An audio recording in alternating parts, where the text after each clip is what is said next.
Hi, and welcome back to Our Hollywood. I'm Kim. I'm Daniel. Wait, you know what I just realized? Hmm. Well, first of all, if you're watching this or listening to this on the 6th of September, meaning tomorrow is our 1 year anniversary of Our Hollywood since we released our first episode. Mm-hmm. But then I was just really like, wouldn't it have been cool if like the 40th episode was the birthday one? Because like 39, it just feels random. Oh, yeah. Like it would have been nice if they lined up. Yeah. Oh, well. Anyways. It's probably because we took like a week too long of a break at some point. No, yeah. We took like 3 weeks. We didn't think that far ahead. No, I definitely did not. Anyway, so it's our birthday episode, kind of. So before we get into like the main part of our episode, which is the representation without transformation, which we will explain, we made a little cake, and you can see it on our Instagram. And if you're watching this as a YouTube video, oh, it's reversed. Whatever, you can see it on Instagram, because we felt like we needed to celebrate somehow. Yeah. I also haven't eaten all day. Anyway, so we were just gonna we were gonna do what we watched this week, but then like we didn't really watch it. Does it need to be like how it would be? Like that literally scared me. Like in the middle, like it could just be like a yeah, you just do whatever you want. Because you seem to have a vision. Oh, I know what you mean. You're gonna cut it like not centered. Yeah. Well, silly now. Yeah, it's done. Anyway, so God, if you're listening, you're just hearing chaos. We're doing this live. No, yeah. Here, give me your plate. It's so funny that you think a 6'3" man would want something this tiny. This is for aesthetic purposes. Oh, you're right. So this is our birthday party. Thank you for coming. Yeah. Thank you to all our guests. Mm-hmm. No, like literally all our guests. Me staging a picture in the middle of our intro. Oh my God. Sorry, guys, but this needs to be done. Also, we literally did this right now because we realized, and you're going to hear that, maybe. Yeah, at the end of the episode. You're going to hear us. Yeah, you're going to hear us realizing that this is the birthday episode. And we scrambled to... Yeah, we literally recorded the episode and then after went to Vaughn's because we were like, we need to do something. And we did. Yeah. Because I knew we would have forgot if we waited later. Like, we're both so forgetful. Yeah. So I was like, Dan was like, we can just wait. And I'm like, no, we need to do it now. We're going to be sincere now, guys. Thank you to the people who listen. Thank you to the... Oh, you're going to maybe do a speech on the spot? Yeah. Okay. Well, we'll also... The caption, I'm sure, will have more substance. Are you done taking pictures of it? Yes, you can take a chunk out of it, Kimberly. Thank you to the guests. Thank you to the listeners. Like, thank you so much. Because, like, number one, even if nobody watches, we'll still be doing it. Oh, yeah. Number one. This is for us at this point. Yeah. But, like, having people listen to it obviously makes it better. Like, obviously. And just thank you to everyone who, like, takes time out of their days to speak to us for 3 hours. Because I feel like everyone probably thinks it's like, oh, it'll be quick, like 30 minutes. No, you're with us for 2 hours. And you're at least. It depends on how much we got to say that day. That's true. So thank you for that. This is yummy. No, it is. Guys, hold on. Moment of silence because I want to take a bite. Yeah, this is a bite for you. Mm-hmm. Take it. It doesn't even taste cooked. Like, it tastes like a raw cookie dough, which I love. Yeah. I wonder how this is made. I don't like icing, though. I'm going to take that off. Is that your speech? Your turn. My words. I'm sure it'll be much more, like, put together once it's on the Instagram post, but I'm literally running off of a pumpkin cold brew and a B12 vitamin, so. And a protein shake. Oh, yeah. Right? Or pre-workout, or whatever. Yeah. Both. Actually, that's quite a bit. Well, I guess, like, when we started it, we were, like, we had, like, this big mission. Mm-hmm. Do you think we, like, well, if you don't know, what was our mission?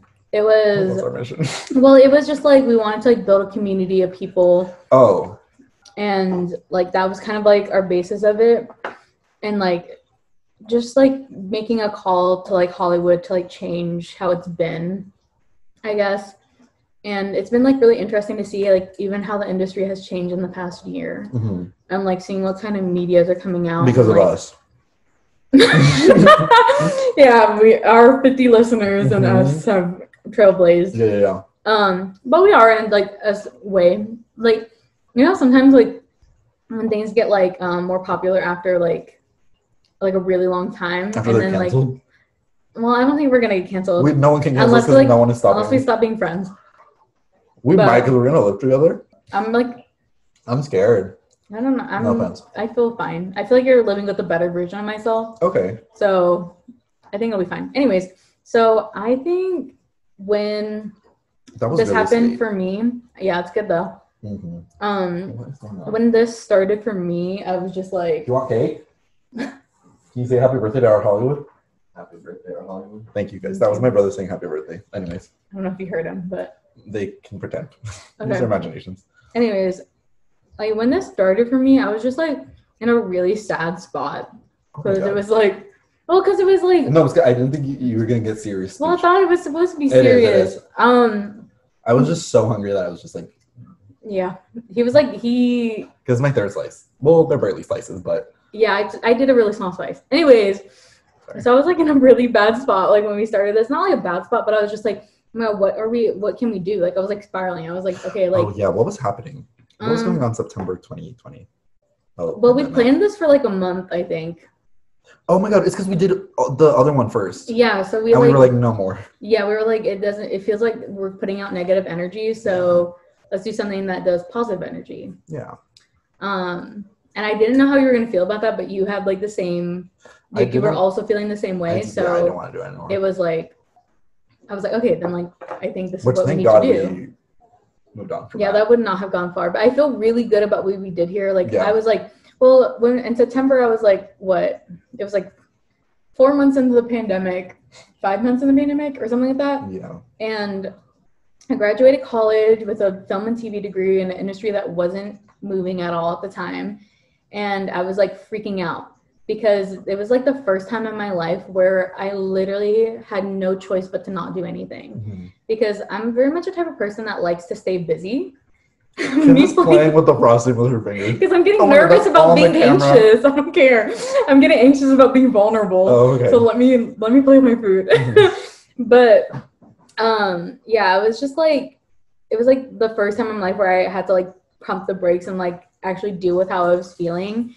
And like it was also like so sad because for me, because I was like, this is not how my life is supposed to go. Also, we were like kind of like trapped here. Like we were not supposed to be here. Yeah, neither of us wanted to move back here at all. It's actually worked out pretty fine, but yeah, at the moment I was like, this is the end of the world. No, literally, we were like, it was like glass half empty type of energy. Like I was like, the glass is empty. There's no water left. I drink it all. Like there's nothing left. Yeah, and I definitely was as well. Like that whole summer, I was just like down bad. Like Kim was not okay.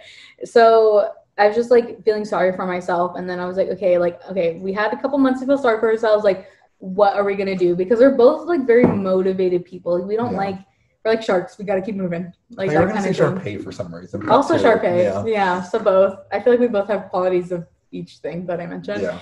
So yeah, I think we finally both got to the point where like, okay, what can we do to like pass the time, I guess. And also but like also be productive at the same time. Yeah, and like do something that like actually matters, because we were like we're filmmakers and we have to do things that like are deep advance in, our career. Yeah, exactly. Which like it's still true, but like you can have fun and do that at the same time. Like it doesn't need to be so serious. I think at first we were like taking it like too seriously, perhaps.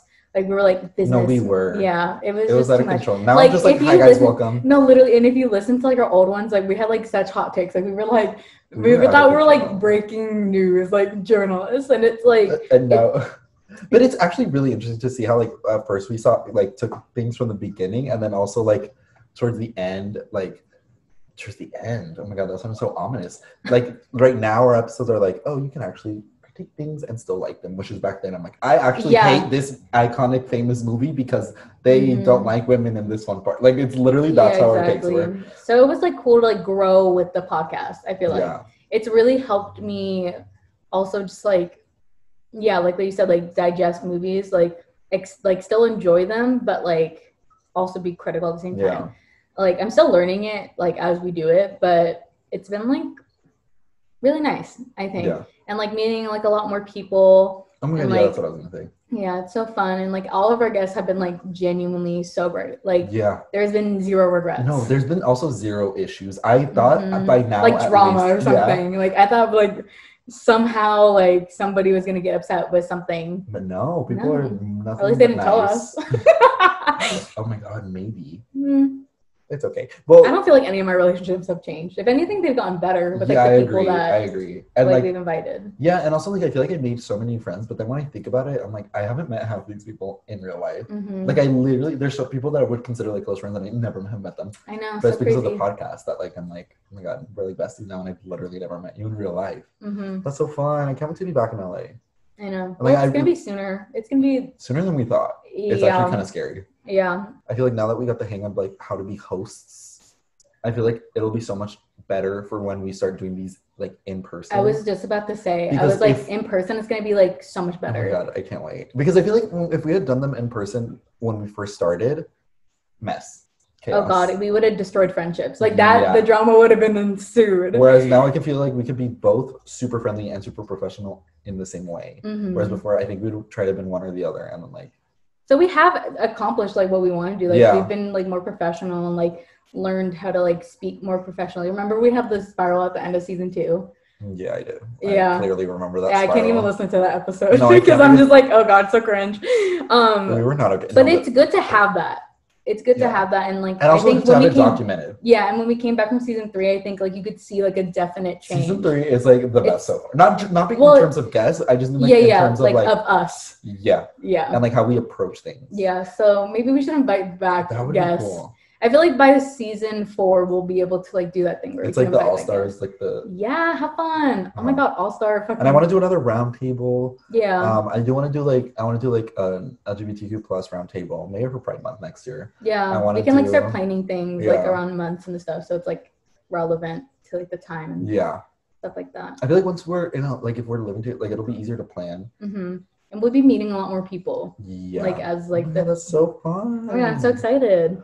Okay. I think that like I just get excited every time we like think about it, like as we like go over the year, like how much we've grown and accomplished in a year. Yeah. And like doing it in the middle of a pandemic, like I think that's like not something to like take lightly. Like it is iconic not behavior. To brag, but no, we deserve it. But also we would not be calling ourselves like kind of like 4 years ago. No, because that's also growth. Yeah. Well, because that's another thing. Both have insecurity issues. Yeah, but now we're like girl bosses. Yeah, oh that too. I almost got you a mug from the thrift store that said girl boss, and I was like, oh no, Jesus, that's not the vibe we want. Yeah. And okay, so this is the last question before we get into the episode. Okay, what's your least favorite part of like what we've done so far, and what's your favorite part of what we've done so far? Favorite part? Is like, I don't know, like getting out of our comfort zones when it comes to like being in charge of like not a business but like this is a brand and stuff like that. I get, what was the other one? Least favorite. I think we might have the same thing. What do you think? My least favorite, like it's not even he had it ready. No, because that's why I asked. No, but it's not even like my least favorite thing. Yeah, it's just in terms of like it's like I just feel overwhelmed. It's like having these episodes like planned out and like I want them to be of substance. Mm-hmm. So like when we're making the outlines, I'm like so stressed because I'm like, this isn't good. Like this is gonna be a horrible every single time, and it's always good. Yeah. But it just stresses me out so much because I'm like, this is such an important conversation, and I feel like we're not gonna do it justice. Yeah. Although I don't think after the episode, like after filming the episodes, I don't think there's anywhere I felt like we didn't do it. Yeah. I've never left an episode being like, oh, that like went so shit. Like I feel like. I mean, there's only so much time, like, even though it's, like, a longer podcast, but, like, we can't cover everything, and also, like, we only lived so many years on this, like, earth. We barely have any world experience, so it's, like, the fact that we're tackling such big topics, being so young, I feel like also is, like... Yeah, it's, like, a double-edged sword, too. Yeah, exactly, but I don't think... Yeah, I think it's been good. I mean, I don't think that's what I was thinking about, but, like... I do feel that way as well, because especially like sometimes, like especially with the like round table and like big topics like that are like very immediate to the times, or like are still some things we talk about, like there's one article about it. Today's episode. It's like there was like only 1 or 2 articles about this. It's not like and like the other articles, like smaller articles, they all quoted the same article that's like at the top of Google. Yeah. So like it's very like a smaller topic that we covered. I also don't want to like another thing that I like. Well, it'll probably get easier once we do it in person, but like I don't want to talk over the guests. Mm-hmm. Well, I think it's just so hard. I know that's another thing I think I feel bad about sometimes. Like when I'm listening back on it, I'm like, we didn't give them enough space to talk. But it's like, I think it's like, it's so hard sometimes over Zoom. I think we'll get better at like doing it in person. Yeah. But I think it's so hard to do over Zoom because like you don't want in like so much dead space. Like, like just because like I feel like once a conversation lulls, it's hard to like get back. You don't want it. Yeah, you don't want it to stop. So we just keep saying things. Yeah.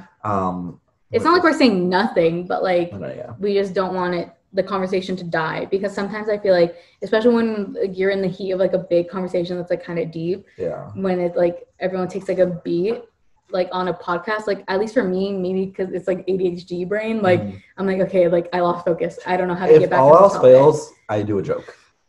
Yeah, literally, if we're like at that and I'm just like, I just make a joke, and like kind of fills that space until one of us gathers a thought. But nonetheless, like I think we've done like such a good job of like doing it, and like we did pop off. Yeah, we pop off of the week. Yeah. You have to wait until like the week of our birthday to say that though. But yeah, I'm really content with how it's come out, and like there's only room to go up. Especially once things are like able to be done. If that makes sense. Yeah, and I feel like I'm just finally coming to like feeling like myself again. In like aspects of like I don't really know how to like describe that, but like I just feel like better. Like I feel like more motivated, and like things are like coming on the up, you know? Like I've always felt like okay, but like I'm finally feeling like motivated work-wise. I feel like so like I'm having more ideas, because usually I have like really good ideas and I'm always thinking about new ways to like do things, but like I don't know, my brain kind of turned off for like a year. I mean it's not everybody, it's no one's fault, but I still feel like even I wasn't even like performing at 100%, like we still did so many cool things. So, and I hope we get to at some point like meet all these people in real life. Like I've met some we'll of have them, a party. Like, my friends and stuff. We'll have a party when we meet, like a housewarming party. Don't stop. Just the thought of that. We're gonna have our Hollywood corner in our living room. Sorry, roommates. The way that they won't care though. Yeah, they don't care. Yeah. Oh my god, it's gonna look so fun. I'm gonna cry. I'll probably cry. I cry at everything now. Also an effect of the pandemic. There's thumps going on upstairs. Anyways, is that? I feel like that's pretty much. Yeah. Well, I mean, you'll probably get more in depth, like thought out messages on our social medias. Because I feel like when you're writing like a caption of a post, you have like... I get my feels. Yeah, you can like, you're in your bed laying in bed, and you're just like, you have time to like really... reflect on what you're saying. Right now, we are quite literally, I have nothing but sugar in my system right now. And we already recorded the episode, and I just feel like chaos in my system. So way too much sugar. I feel disgusting. Very sweet. Yeah, I need water. Well, I also ate you ate like maybe that much. I ate a good fourth of the cake.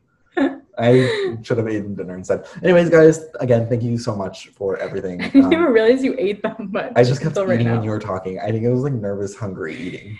Me playing with my icing, anyways. We're still working on being vulnerable. It's okay. It's tough. Okay. But yeah, I think the episode that you're about to listen to is really good. Fun. Oh my god, I love the last couple of episodes. I'm like, oh my god, we're so smart. We're popping off. We really are. I'm like, oh my god, we finally know how to like gather our thoughts. Because sometimes I'll listen back to an episode and be like, Daniel, that was not a thought. You were rambling for 3 minutes and you just had nothing of substance. Thank you everyone so much. Again, whatever. We said 1,000 times. You'll see it 1,000 more times on our social media. Yeah. And we're gonna do an ad break before we get into the episode now. So goodbye. Have fun with the episode. All right, hello everyone. Welcome back from the ad break. We're here with our guest now, Gabby. Hello, how are you? Hi, I'm good. How are you guys? I'm doing good. It's so hot today. Yeah, it's just so hot. Like I had to change because I was like, no, I'm gonna be sweat. For some reason, I always sweat when we're recording. It's because we can't have a fan on. Oh yeah, there we go. That was literally the reason. Yeah, it's like 90 degrees. Oh my god, is it really? I think so. I also made the mistake of walking to get Kim and I's Starbucks. And I was wearing jeans. So I feel like that really set the mood for, like, I'm still sweating. Oh, it's literally 90 degrees. Oh, so much fun. So we're just going to ask Gabby a couple questions before we get into our topic for today. So Gabby's another screenwriting major. I've been saying on the podcast, like a lot of the upcoming guests for the rest of the season are from my screenwriting classes. So what interests you about film and television, and what made you want to go into this industry specifically, if you want to talk about that?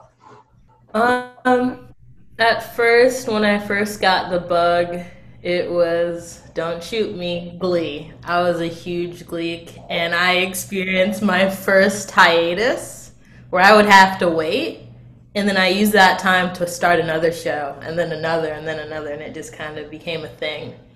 But I think to like want to write and make things would probably be like Supernatural, because I really like the culture. I love the idea of like working 5 years, 15 years in a show and like seeing it grow and expand. I'm definitely more TV oriented, but I also love film and movies and stuff. And then really it comes down to just me wanting to make something that matters and like representation above all. As I kind of grew up and grew into myself and recognized like, hey, all the things that I'm watching are not me. I cannot see Right. Jesus. Like, I can't see a teen drama that is not an all-white cast with the sassy black best friend that's there to make quips and help you with your problems and disappear, you know? So I definitely want to create some characters that are not one note. Yeah. And I think something that like I notice a lot is like when we're doing like screenwriting classes and that kind of thing, people are either really into like they're like, oh, I just want to write features. And I'm like, to me that sounds so lonely and depressing because like you write it to yourself, like you write it by yourself and then you kind of just someone else does it if you're not directing it. Whereas with like TV shows, like you mentioned, like you're working with a group of people to create a character, and I feel like that's like so much cooler. And I also just love working with people. And and like you said, like a lot of the people that are going into this industry now are a lot more diverse than they were before. So I think that's definitely gonna have a positive effect on the industry. Hopefully. That's only what we can hope for. And then so today's topic, I don't know if we've mentioned it yet, but it's representation without transformation. So that's like the fun little title. But basically it's BIPOC characters being turned into creatures, which it sounds like something that would have only happened once, but it's happened so many times, like way too many times. And so what made you specifically want to talk about this topic?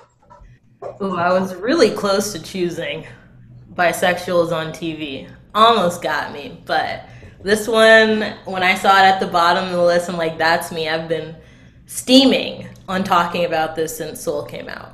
I've just been super passionate about it because it's just a big problem. It started with, for me personally, it started with Princess and the Frog. I watched Brother Bear. I used to love it and all those different things, and then kind of growing up and being more aware of stuff, I kind of got a little bit more frustrated, and I think I chose it because, again, I've been sitting on this and like not being able to talk about it, and it's just such an issue, and I'm so over it. It's just exhausting. Yeah, it's like an issue that I feel like if you don't bring it up to people, a lot of people that are like not people of color won't notice. It'll go straight over their head. Yeah, exactly. And I think there's just so many elements to this, like elements of colorism, and like, oh, we'll get into it because there's a lot to cover. But before we get started, there was an article, I believe it was Mike.com. Is that the name of the website? Yeah, Mike.com. It was by Brian Anthony Hernandez, and they basically, summarize this whole issue. And there's this really cool art by Michael Germain Doty. I'm not sure how you say that last name, but it's Tiana and the characters from Soul and Spies in Disguise, but it's like Get Out themed, and Forky is the spoon and Chip is the cup. That's literally how I found out about not how I found out, how I wanted to like write it on our Hollywood document. I was like, oh, we should talk about this because I saw this picture and I was like, what's going on here? Because it looks out of context, it's very confusing. And then I was reading about it, and the little post was like, oh, representation without transformation, and I was like, oh my god, we should talk about this. And so basically, just to like summarize the article, it's going into like the main one that they talk about is Princess and the Frog, because I feel like that was the big one that like kind of was like, okay, it's out of control now. Well, because they built it up to because it's like, oh, the first black princess, and then she's not even black majority of the movie. Yeah, she's a frog. Which is just so, and I remember watching it because I don't think I saw it in theaters. I think I saw it because this was in my phase where I was like, oh, I'm not a Disney adult, so I wasn't watching anything Disney. But I like It was secretly, like 2009 though. yeah, I know it's because that's when you're that age, you're like trying to be cool, and so I was like, I wouldn't watch superhero movies either. I don't know what was going on. Were superhero movies a thing? Like Iron Man and stuff, no? Yeah. Iron Man just came out. It came out in 2008. Yeah, like I remember not going with my family to watch Captain America in theaters because I was being rebellious for no reason. So interesting. There's nothing going on. I don't know. And I don't know what that was about. But so I remember watching it for the first time, and then like I knew that there was frogs involved because it's in the title, and like I knew the original fairy tale of this, but I didn't expect her to turn into the frog, and then I was like, oh, it's like that's the whole movie. Yeah. Like the majority of the movie is her as a frog. Which like honestly isn't interesting.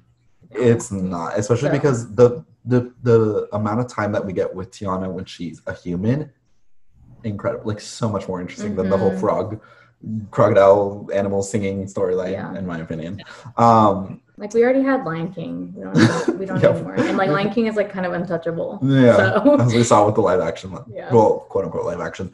But yeah, so basically I guess that would be another interesting one also. Oh, because like I mean they are animals the entire time, but like I feel like they do incorporate different stereotypes to different animals. Oh yeah, they do. For Lion King. Yeah, I saw this TikTok that was like, so the character Donkey Kong, it's like a Mario character, we know that, but they like from the original, like when the character originally came out, and like all the other like Donkey Kong side characters, so like Diddy Kong and like I don't know what the other ones are called, but they like wrote in and like designed these monkey characters with like stereotypes about Black people.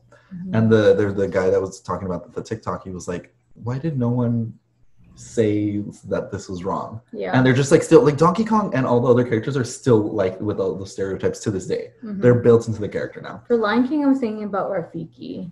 That's like the kind of stereotype I was like, I know it's like it can be a cultural thing, and I don't know who voiced Rafiki. I don't either. I think it was a Black person. In the new one? No, in the old one. I'm forgetting the new one existed, to be honest, because I don't like it. But I don't know. And also, like majority, I feel like of the characters in the original Lion King were probably white. And they were. Oh, yeah. Yeah. So like the African story. Like it started off. I know for a fact that young Simba was like a young Black boy, and then they changed it to that guy. I don't know. He's definitely not. He's white. So like during the Simba transformation, and another thing, I watched this documentary in diversity and media class, and like you can see who's Black and who's not, and you can tell, and they made it a point like, so basically children watching it could like associated Black people with the animals in real life.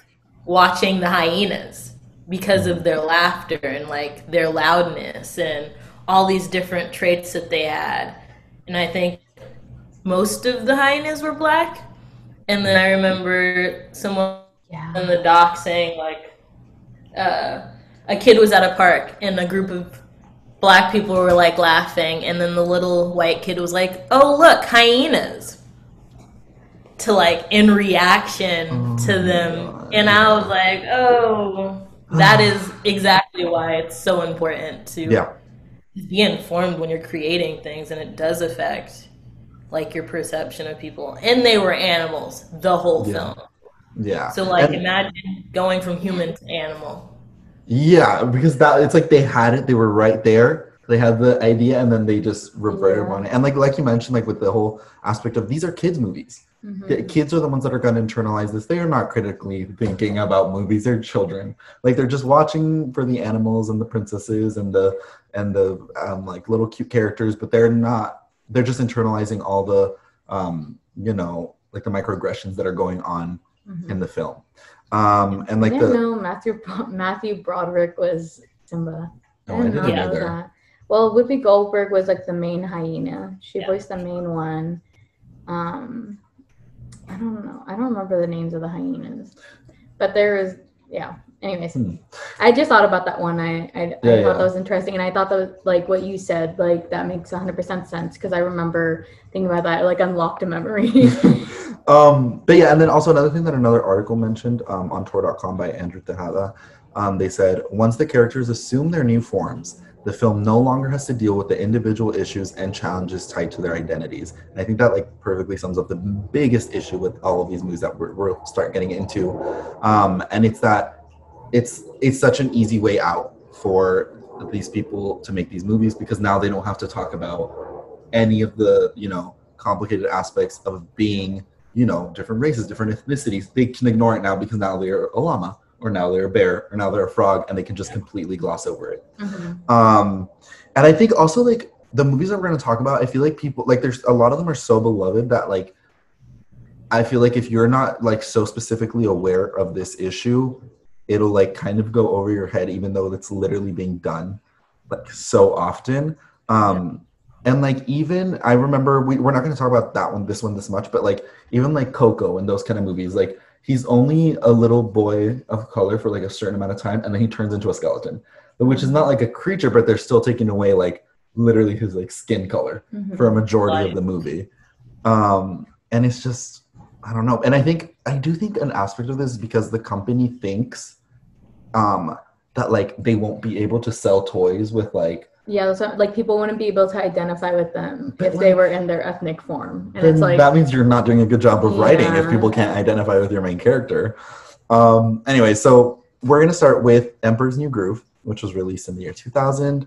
And the synopsis for people who haven't seen it is: arrogant young Emperor Cusco is transformed into a llama by his power-hungry advisor, the devious diva Yzma. Did I say that right? I think so. Stranded in the jungle, Cusco's only advantage to get back home and reclaim the high life rests with a good-hearted peasant named Pacha. Together, they must return Cusco to the throne before Yzma tracks him down and finishes him off. And I believe this was a show too, right? Yeah. Okay, so I think it's a good show. It is a good show. Let's just start there. And we love Yzma. She's like one of the funniest villains, I think, to come out of like Shout Disney. out to Eartha Kitt. Yeah. Wonderful. And it sucks that like they like kind of don't talk about this movie a lot. I feel like we never see anything about this movie. But essentially the main character is turned into a llama. And so like there's so many like I feel like a lot like animals are associated with specific stereotypes, right? So when you like connect a specific race or specific ethnicity to an animal, you're tying the stereotypes together whether you like it or not. That's just going to happen, especially because you're transforming them into this. And so, like with the llama, like he's like lazy. Like the whole, like a lot of the jokes about this character are that. And then another like big issue with this is that the voice actors are white, like primarily white. John Goodman, I believe, and David Spade. John Goodman is Pacha, and then David Spade is Cusco. Cusco, yeah. Which is like, what was going on there? What was the thought process there? But it was just because they were popular at the time. Yeah. But I also feel like for like well, then again, I don't know, because I was a child back then, so I was literally 1 year old. But the first time I saw it, I was just like, oh, it's a good time, and there's a llama, which is like what kids are gonna see from this. But yeah, what were you guys' first impressions when you saw Emperor's New Groove? Because I definitely did not realize this at all until like way later. Because when we found out, I feel like Princess and the Frog really was what woke everyone up from this.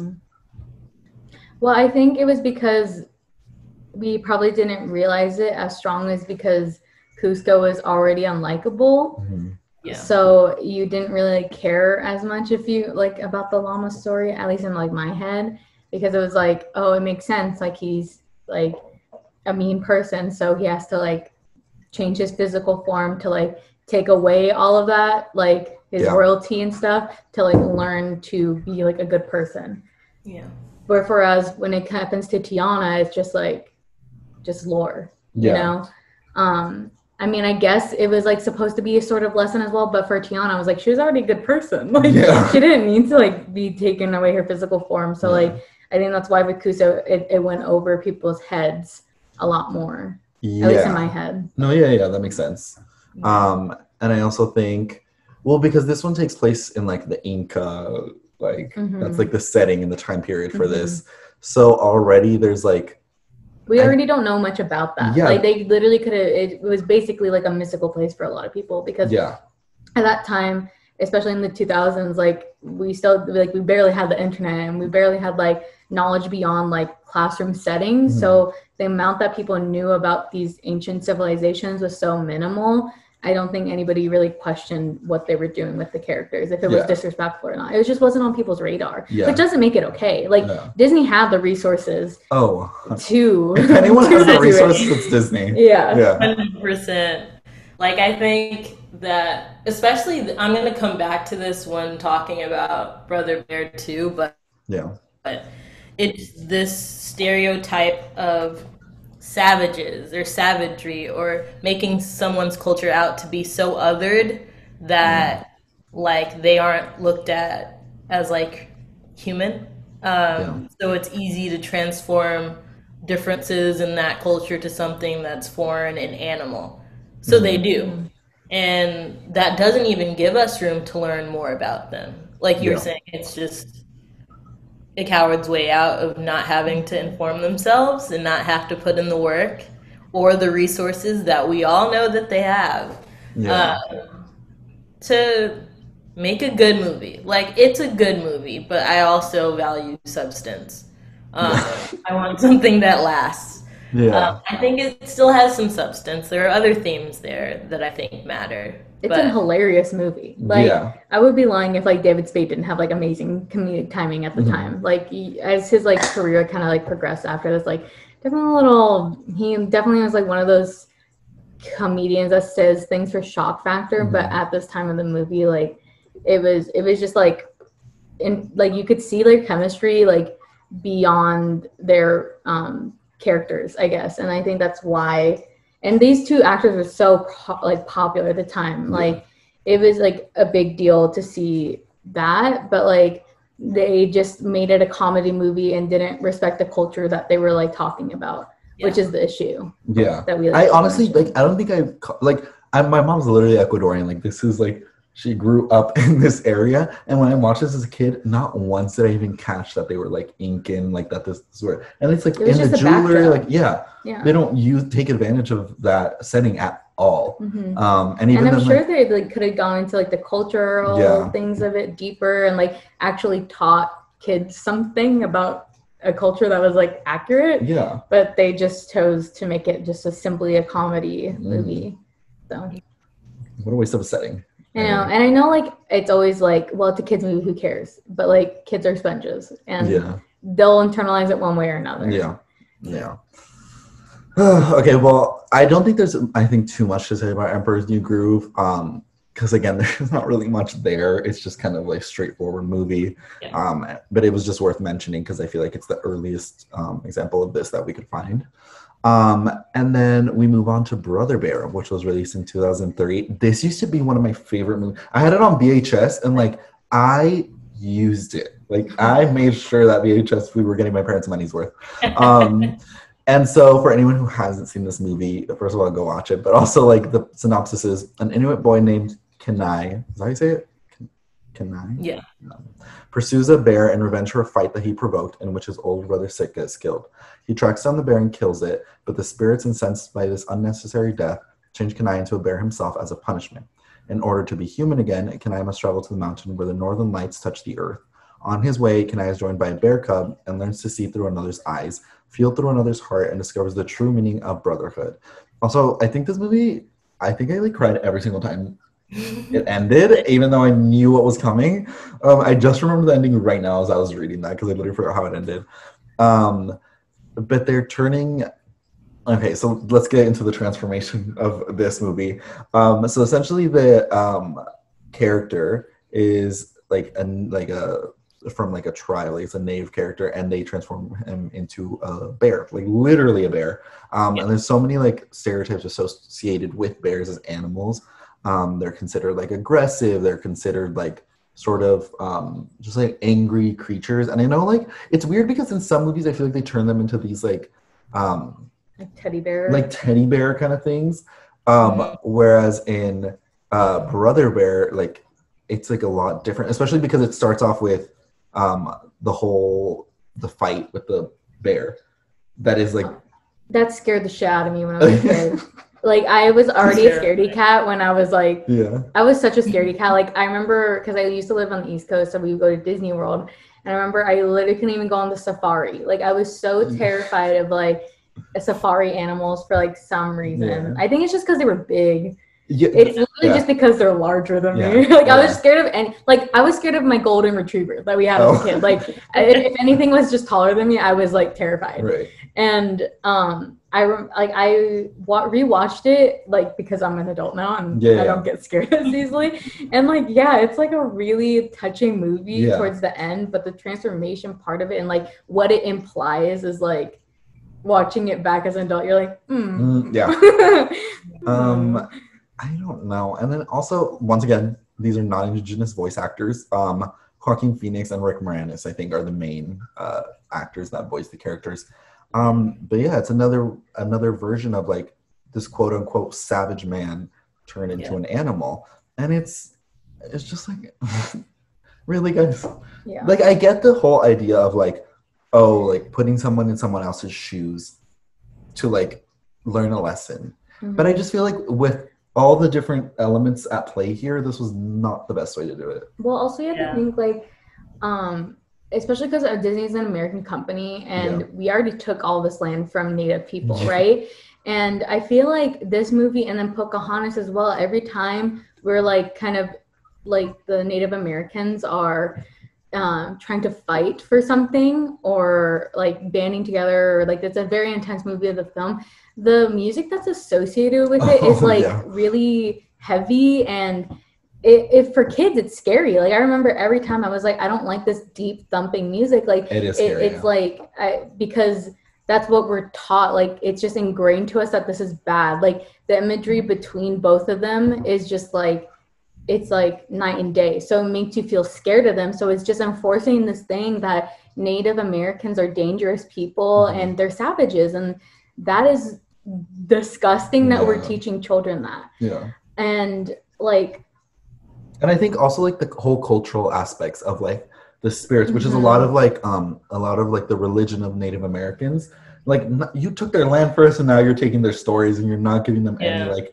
It's just so because and like a lot of Native American like lore and stuff is about animals and like people transforming into animals and like animals turning into humans, and there's a lot of that in Native American lore. But this was not that, and it was like they took like the bare like surface level, you know, they're like, oh, animals and spirits and like Native Americans, and they like sort of twisted it and Americanized it into like what Brother Bear is, as opposed to like, you know, like there definitely was not a single Native American in that room, not even close. Not even close. It was superly like, and like when you talk about like that culture and stuff, it's mostly about, because it's also like in African culture too, it's about being one with nature, it's about balance and stuff like that. So I understand the reasoning for transformation. It's a needless taking of life. So for balance, we turn this guy into a bear. But what are you saying when he chooses to stay this animal? And also at the same time, you have his brother hunting him. And like, again, savage, violent, angry, associating all these traits to this person. And I don't know, what do you think it's going to say about these characters? I used to love this movie. Like, I would watch it every night too. Like, I could quote it. I knew the songs. It was great. I watched it for the first time in years, and like I just wasn't feeling it. I remember loving the opening, and then I was like, yo, is that Joaquin Phoenix? Great casting once again, A1. Knew it. And like they look like Pacific Islander type natives, and like I was like, we can't cast correctly? No? Okay. Like, I don't know, I think that's a whole other conversation too. I know there's a lot of debate with voice acting and whether or not it matters who's behind it, but I think it does when it comes to giving people work. And also when the culture is directly tied to the character and the story, I feel like that's just necessary. Yeah, and I do think that like the whole voice acting aspect, I think that is getting a lot more traction now, like with the whole I don't know what Big channel Mouth. it's on, but like Big Mouth and Central Park, like those shows. There was white actors voicing characters of color and black characters, and they all like stepped off and they're like, let's give this to someone who actually can understand what the character is talking about. Because I'm pretty sure they did like, I don't know if it was Central Park, but they would talk about like race and those kind of things, but the voice actors would be white. Mm-hmm. And it's like, you can't have white. It's like, we'll talk about like this. At that point, they're just reading lines. It's they have no emotional connection because they can't. They can't connect to that way. And it was like, this was brought up in the article. I don't remember what movie it was about, but it was like animated blackface. Like it's like a whole different. I think it was Soul. It might have been Soul, yeah. Because of Tina Fey. And I wrote that in the notes. Animated blackface, Soul for sure, and then Spies in Disguise. Oh yeah, we'll get to that because there's so much. Oh god. Okay, so I think that's pretty much it for Brother Bear. Yeah, I just think like I feel like it's still beloved because at the bare bones of it, the story of like brotherly love is something that you don't see a lot of in like such a pure way. I feel like, and I feel like that is at least one good thing you take about it. Maybe they should like redo it in a way. I mean, I know there was like a sequel, but like I still feel like there is like a mild fan base for it, and like it like gives more opportunity for Native Americans to have a platform. Like let it be like an all Native American animation team. Let it be an all Native American team so they can, and imagine how beautiful that animation would be, and like they could incorporate their own culture into it because they know about it. Yeah, exactly. And like I'm so for networks and companies like reclaiming their work if they did wrong to give it back to the people that they took it from. Yeah. Because that shows at least some growth. Like whether that's performative or not, it just depends on like how they go about it. Mm-hmm. But I feel like this is such a great way that has like already kind of like a built-in platform and built-in nostalgia that like Disney could fix. Because like there's still elements of Brother Bear like in the parks, like right, like I think I don't remember what park it's at, but you can see like the paw print or whatever. Like this is still in the parks. So I think it's still they have the opportunity to do that, especially with Disney Plus now. Like they can do so many things now that they have like their own. If they can make a Marvel show for every side character, I think they can do this.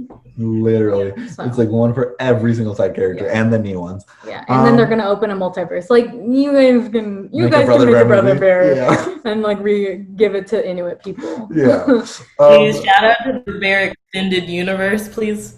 Please. So, but speaking of Disney Plus, what a great segue. No, on accident, but like great segue. We're gonna talk about like the biggest one, I think, and it's The Princess and the Frog, which was released in 2009. And the reason we mentioned Disney Plus is because there is going to be a new Tiana-based series, but we'll get into that a little bit later. But Ride at Disneyland, So I think they're really trying to be like, okay, we didn't give her enough because first of all, 2009, that's like 12 years ago. Yeah. And just now, I think we're really getting like Tiana merch, Tiana. Like I don't think I ever saw Tiana at the parks until recently. Like I really, and I've only been to Disneyland a couple times, but like I didn't see her until. She was always in the parades and stuff, but it's just like and like Fantasia and stuff. I'm like a Disney. So I wouldn't know. But yeah, she's not like a forefront character, but also because like I don't think she is a forefront character because majority of the movie she was a frog. So it's like the only things we saw her do that is like beyond the movie is like her restaurant and like her passions wanting to do that. Which I think they're opening the restaurant too at Disneyland. They don't have. It's not like announced yet. No. Oh, it's a rumor. Oops. It's a rumor. Yeah, it's like fans want it. No, but I remember seeing like how there's like a gumbo thing like by the Pirates of the Caribbean. Yeah. There's like a sign on there that says like something coming soon, and it has like the Princess and the Frog like. That's literally a rumor. I don't know. But I just watched a video today, and they said like people want there to be a Tiana restaurant. I mean, it would make sense. Splash Mountain is literally 3 feet away from. Well, that, like, I mean, yeah. And the Splash Mountain's gonna be. I want it, but like it's just a matter if they're gonna do it. I mean, it's easy. Just fix the signage. Yeah. And then change the names of the things. Like it's not that hard. But basically, so in Princess and the Frog, the main character Tiana, she turns into a frog. It was like the original like story of The Princess and the Frog is that like she falls in love with the frog, right? And the frog, she kisses the frog and the frog turns into a person, right? Like a prince. Is that that's the original one, right? And so they I don't know why they couldn't just it's like, literally just a princess kisses a frog and the frog turns into the prince. Yeah. She doesn't turn into a frog, I don't think, in like the original story. And I feel like when they thought of this, they were like, oh my God, we're so clever. Like I really think they thought they did something with this whole concept of like, we're going to surprise them and she's going to turn into a frog. Whereas like for the first Black princess, that is not the best move. But there was a quote from that Tor.com article that I mentioned earlier that I thought was worth mentioning. But The Princess and the Frog may be one of the most frustrating examples of this. Tiana is a Black woman living in 1920s New Orleans, putting all of her considerable energy, hard work, and savings towards her dream of opening her own restaurant. During the first section of the movie, audiences see her struggle against sexism and racial prejudice. Investors aren't willing to back her solely because she's a Black woman. But the potential to do a deeper dive into how she navigates this world is abruptly pushed aside so that we can see the transformed frog Tiana watch a jazz-loving alligator play the trumpet. Yeah, it's like, because I remember seeing first of all, the animation of Princess and the Frog is beautiful because I think it's really like it ties back to the original princess movies, I think. Where it's the last hand drawn. Yeah. And so just that aspect alone is so cool. And also like New Orleans, and like once they start getting into like oh my God, I forgot the name of the villain. I love him. Oh my God, what's his name? The Shadow Man. Yeah, whatever, that guy. What's all that? Facilier. Dr. Facilier. Yeah. Okay. Which once they start getting into all that too as well, like the animation is so beautiful and so cool. So I think it's such a way. Like, yeah, he's like honestly like one of the most interesting villains. I feel like. And who? I did not know Keith David played it, but yeah, I think they had just like they did with like the. Well, because I was gonna say Keith David because of Hades Town, right? That's right. Just, like those roles are just iconic, and I just wanted to like. We love Keith David in this household. Yeah. He's iconic. I just got excited about that. Just like in Emperor's New Groove, like they have such a rich setting, and I think it loses so much by turning her into a frog and having like there's a good chunk of the movie that's like in the bayou, which like I know that's like part of the setting, but like all the human aspects of what she had to go through to like build. Also, like she's the first like princess I think to like want something. Like from at least from like because like Cinderella, Snow White, all of those, they're not really like they don't have that much substance to them. I think they're more of like they don't really have like goals. They don't have goals, like big goals besides like getting out of want love, and they want to explore because it's all about being sheltered. There is one thing though that is kind of a problem with that is the first Black princess. All the other white princesses get to have. I want romance and I want to be wished off. So when I wish upon a star, I get that. I don't have to be responsible for anything. But when I'm a Black princess, I have to work hard for everything. I can't, like, there's no silver spoon or platter. My mom's a maid. She makes beautiful dresses for other people. I can't wear those dresses. I am, like, she has to work for everything every step of the way. And that's, and our moral of the story is work hard. And if it's that same bootstrap story of like, if you work hard enough and you pull yourself up by the bootstraps, you can do anything. Yeah. Wrong, you can't. But like, that's what we're learning. And then you also get to get turned into a frog. And you're definitely not a princess. Like, I think hers is like, I don't want to be a princess. I want to be more than that. Whatever that means. But Black girls can't we just be princesses? Can't we because another issue is like not being seen as like technically a romantic person, not being deemed worthy or desirable by others, rather than like, unless you're over sexualized and you're the sapphire stereotype. It's really just left at that. So then I think it is important to be like, hey, you can have a prince too. Yeah. And you can be whisked off and taken care of. You don't have to carry the weight of the world on your shoulders, and you don't have to just be the matriarch. Like, I think that's a big thing too. But I digress. Well, yeah, we always say that. We're always like every BIPOC community deserves like their silly like stupid like no thoughts had empty story where they just get to like be happy and like get that just simple storyline that white people get like every single day. And there's so much I want to time travel today. Well, we can't time travel. Yeah. Like we go for it, I guess. There's that, literally, like specifically that example that you're talking about. There's like this movie on Netflix that was like, I don't remember what it's called, but it was like it was a time traveling movie, and the main cast is black. And but I watched that one. Yeah, well, what do you remember what it's called? It was See You Tomorrow. It was something like that. And yeah, so it's like a time travel movie. The main character is a black girl, and the whole like premise is that like she's trying to stop her like it's like she's doing it over and over again to try and save her brother from police brutality. Yes. Oh. Which like what? Yeah, but it's like a fun movie. It's all rooted in black trauma as that's what I'm saying. Like, why does it need to be like that? Especially because it definitely feels like it's supposed to be for kids. It has like the tone of like a teen movie.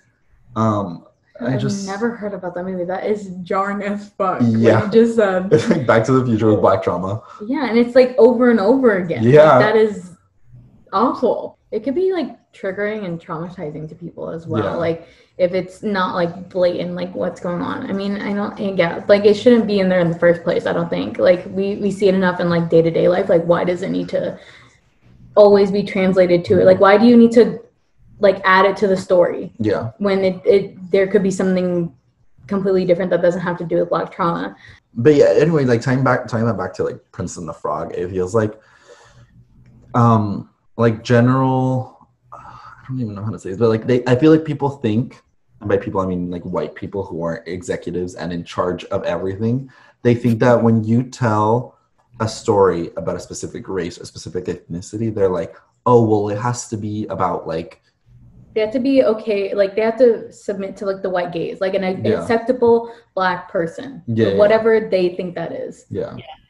But like the problem with that is the acceptable black person is either like that black person that can sneak through the cracks and they're like easily digestible, or they have to be overtly black. Like they have to be blackity black. We have to tell. Like if you're not a mammy, you're not a thug, or you're not like some twerking like hood black girl type that they love, or the sassy black girl, like just in general the sassy black girl, then they don't understand. Like it's not computing for some reason. Like you can't be a black person. That doesn't make sense. Yeah. Because I guarantee you they don't have black friends around them. They don't have any black people in their lives. So they're just like seeing all the characters that they saw growing up and they're just so limited by that. And that is so problematic. Yeah. Especially when you're an executive. Like I feel like when you're that high of a person on there, like you should have a better worldview. Like if you're making these big of decisions, like that's just so not fair to like everybody else. Yeah. That we only get to see movies through your white man, only been surrounded by white people your entire lives, only meeting a diversity quota. Like, I'm sorry, I don't care what you want to see. Yeah. Straight up, it's been like that too long. Yeah. And there is like you mentioned, like having companies, reclaim their own media. Right. And like righting their wrongs. So there's going to be an upcoming Disney Plus show just called Tiana. And I couldn't find too much. There's not much out about it so far, but the only thing I could find was The Princess and the Frog's Tiana is back in her very own long-form musical comedy series as she adventures beyond New Orleans and steps into her role as Princess of the Kingdom of Moldonia. When the series drops in 2023, she will become the first Disney princess to front her own series, which I thought the Tangled one, was there not a Tangled show? Yeah. So I don't know, but I think she's not going to be a frog in this. From what I gathered. Yeah, I don't think so. I don't think. Well, it's going to be like I'm expecting it to be kind of like Emperor's New Groove, like the show like that. He was an llama in it. That's true. After it was just about him like being in school. So I don't think. I don't think she's going to be a frog at all in this. So that's good. Also, it's interesting how it says she adventures beyond New Orleans, which kind of makes me like, what does well, that I'm mean? assuming like it's gonna be like her like expanding like her restaurant, maybe like going to, because I feel like Tiana, from what we gather, is like she likes talking to new people and like she's very extroverted and stuff like that. And I'm sure she would want to like incorporate other, like find new foods and incorporate that into like her restaurant. Like I feel like that's kind of like the maybe energy I'm food getting it. related. Yeah. Well, it is beyond. So in the article that we had before, it is about basically it's about her being a princess in Naveen's country. But also there's an issue with that. What the hell is Naveen? We left that up for grabs, so we left him super racially ambiguous for a reason. Like, so like he's not black because we could never have a black love couple. That's too much blackness in one movie. We can't handle that. But like, so it's gonna be about her being a princess in a different country. But that's gonna force them to have to explore what he is. Yeah. Like they're probably gonna make, and they already showed his parents, but we still don't know. So how much involvement is he gonna have? I don't know. Yeah, I don't really expect much. I was like, I've given up. Like I love WandaVision. You know, right.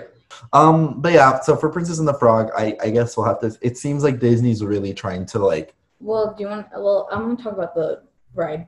So because I felt like you were about to move on. I was, yeah. Yeah. So, Disney announced like a bunch of different things that they're gonna do in the parks, and one of the things that they announced was that they're going to change Splash Mountain, which has incredibly racist roots, to Princess and the Frog themed. It's going to be the same track and stuff, just all of the scenery that you're going through is Princess and the Frog. So I don't know when they're going to start it, like construction. I'm not entirely too sure, but it should be kind of soon, I'm guessing. But it's just basically going to be like, I think because of the Tiana show, I'm feeling like they're gonna be pushing the Tiana show a lot if they're gonna retheme a whole ride around Princess and the Frog, especially because they didn't do it justice when it first came out. So I'm imagining, but like I try to look at things glass half full, so like I can only hope, but we'll just have to see when it happens. But something that I thought was really cool that they're doing is they commissioned art from Sharika Mahdi, who is a Black artist, and her style is really cool. It's like they commissioned 4 paintings to like inspire the ride.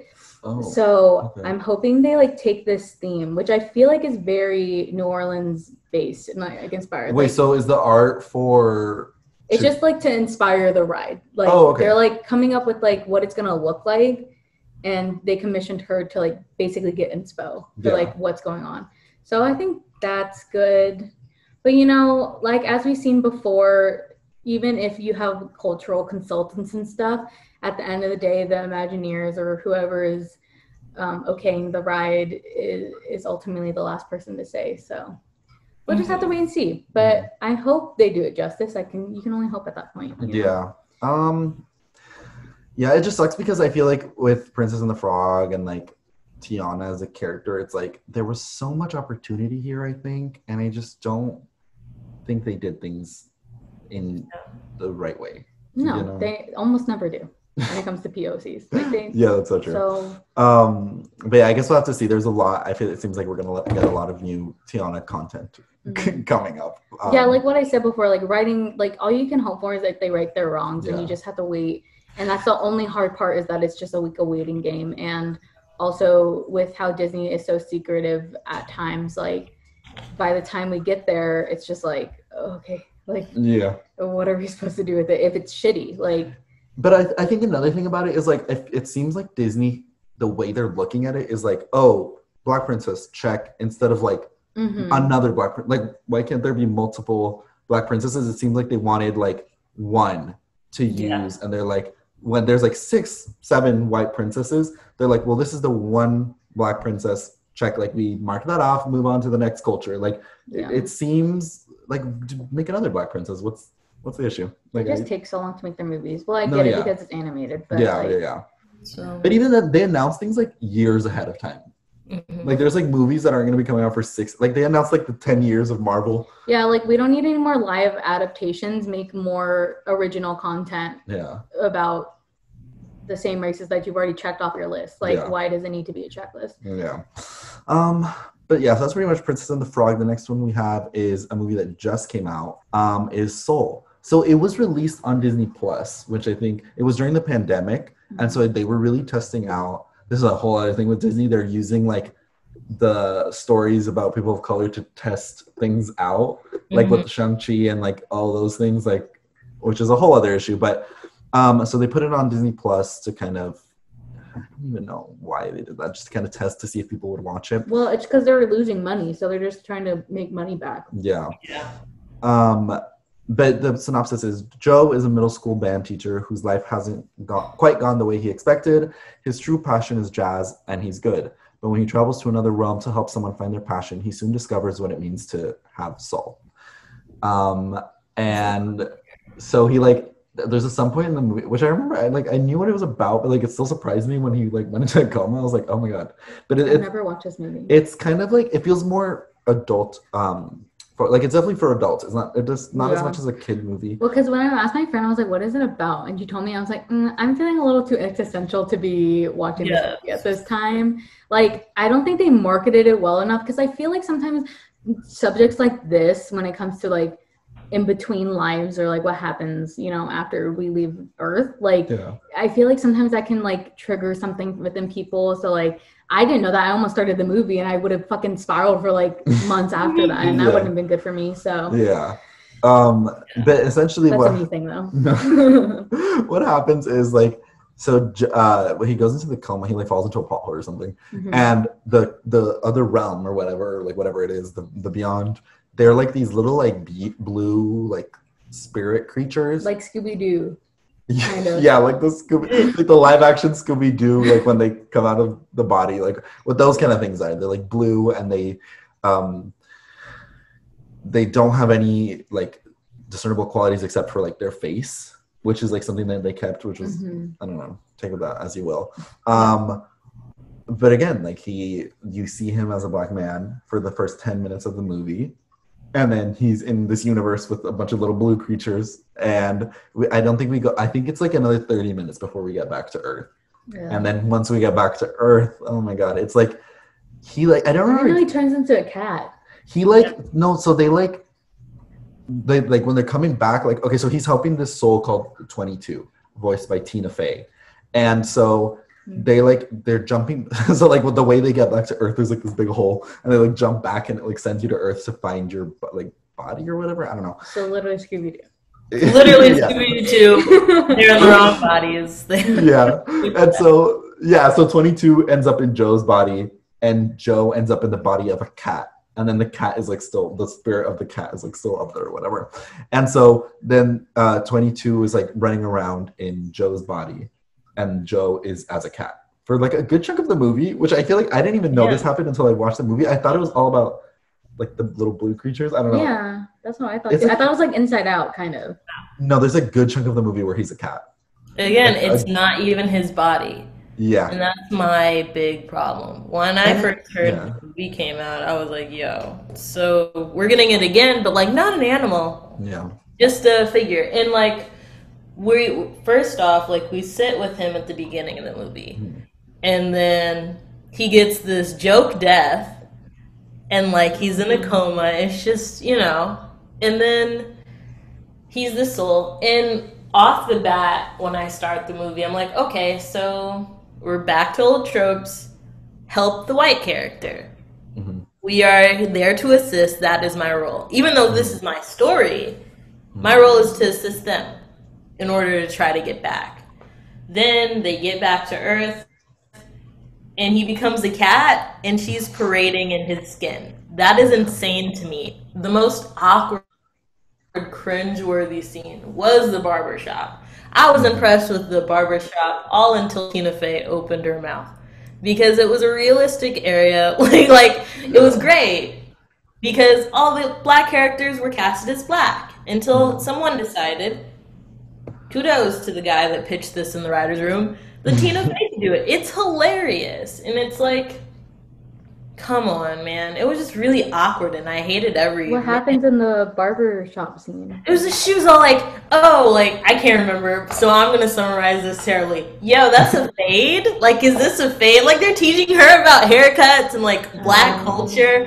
And I was like, oh, man. And she's, like, in his body at the moment. Yeah, and that's what I'm going to be, again, controversial, but I don't care because I can be. This is animated blackface at its finest. Literally, she is inhabiting his body like it's Get Out. She is wearing his skin and also trying to learn about his culture. And, like, it's just really weird to me. And he's over here just a cat hanging. And it's his story. Like, why are we learning so much about her? So weird. Yeah, I thought it was about him. No, it's about him helping her and her becoming... She, like, hates Earth. I think at the beginning, like, she has no interest. She doesn't even want to have. She doesn't want to be a soul in a human body. Yeah. And then he kind of teaches her the beauties of the world and why you want to come down to Earth and what it means to be human and all of that. And I think at the end, spoiler alert, he like gives up his life for her to live, right? I don't remember. It's like I just remember like it ends with him like. No, but I think he does go back to his body because I remember the last shot being like he's back in his body, but he like quote unquote appreciates life now. Like he steps outside and he's like, "Oh, I'm like happy now." Because like the whole thing was that he was unhappy because he didn't get to do his passion with jazz. Yeah. He wanted to be jazz, like a jazz musician, but instead he ended up being a teacher. Which like I literally thought the whole point was that it's gonna be like, oh, he's gonna learn that like being a teacher is like worth it, and like that's why he's teaching 22 because it's like, oh, he's realizing that like he loves inspiring other people more than he loves music or whatever. None of that comes into play at all, honestly. It's so weird. And also the thing with 22 is that like so every soul is assigned like a number, which is like weird, but they're assigned a number, and so 22 has been there for so long that like they just don't want to go down to Earth. Like they do not want to. And so like they show like all these historical figures like trying to get 22 to have a passion because you're not allowed to go to Earth until you have a passion. It's giving nihilism. It's weird. And yeah, so super nihilistic. I like how existential it is. So versus Spies in Disguise, like this has some substance, which I appreciate. I think I'm not a super fan because this was it hit me at my limit of I'm tired of not being in our bodies. Like I love animation and I love music. Those are my two favorite things. So you combine them, like he has a dream to be like a jazz musician. This is awesome. And like we don't really get to see that until like the very end. There's really beautiful sequences in this film. It's a gorgeous film. Yeah. And I know they did try. They casted all Black people for the voice actors. They did really try. So I won't fault them on that. But they just really fall short with just this kind of apparent ignorance. How many times do you have to do the whole, like, it was just really her inhabiting his body. That makes me wonder, like, do they not think about the implications of what they're saying, like, beyond just, like, the story plot to be, like, how, like, I would always think, like, how are people going to interpret this? Like, what are different ways people could take this? Yeah. That's what I always think, because, like, everyone's worldview is going to interpret something different. And, it just makes me feel like they didn't even think about that at all. And also, I just remember this, but one of the major things about the movie is, like, he and his mom have, like, a complicated relationship. Mm-hmm. Okay, so already you're like, ooh, there's juicy story material here. And then...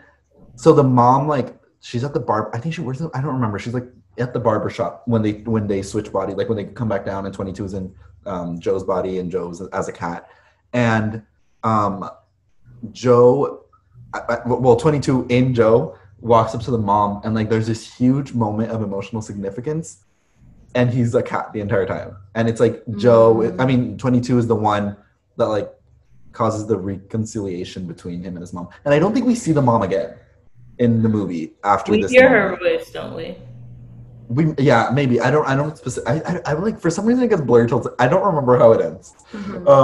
But yeah, like it was this huge moment, and then it was like, oh, it didn't even happen with the person it was supposed to happen. Yeah, which was like, I felt like that was a moment. It really cheapens it, and it undermines kind of the emotional beat that it's supposed to hold, and it's really disappointing for sure. Yeah. And that's why I feel like you're making such a joke and a mockery of this moment. That it's just significant to show a black barber shop because there's so much culture there.